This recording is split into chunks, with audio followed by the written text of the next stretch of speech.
As the sun rose on the 25th of June, 1876, many soldiers, American, Lakota Sioux, and Northern Cheyenne, woke for the last time. Little did they know, but they were to be quickly engaged in one of the greatest battles in American history, the Battle of the Little Bighorn. 1875 had come and gone, and it was decided by President Grant and his administration that all Indians, they must remain on the reservation now, no more roaming off. But an ultimatum was sent first, and it was in the middle of the winter, January 31st, 1876. And it read, all Indians are to return to your reservations, your designated agencies, or be deemed hostile, and the military would come get them by force.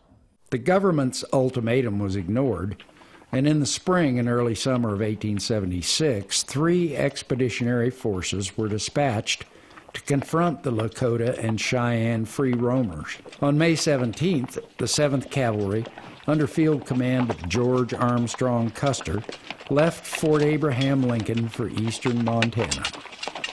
The troop movement was part of a tactical operation led by General Alfred Terry.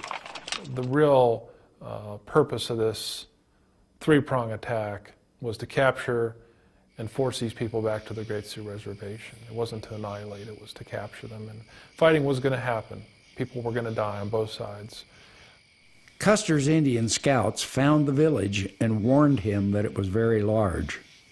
Custer didn't want the Indians to scatter, so he proceeded to arrange an attack.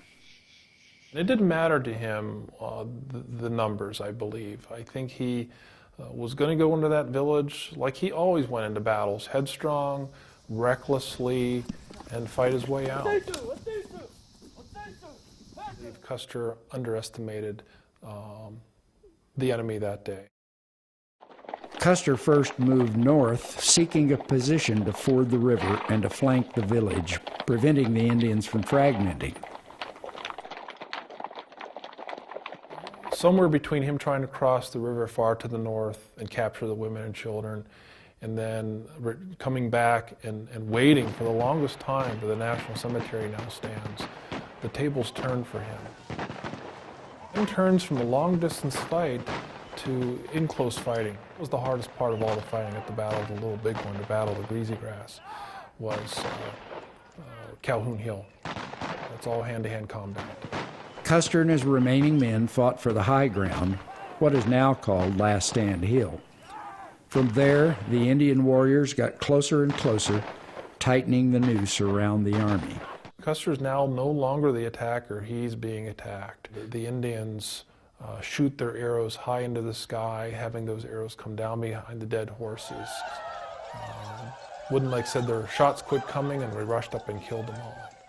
Reinforcements never arrived to help Custer, and he perished, along with his men and horses, at the hands of determined Indian warriors fighting to maintain their way of life.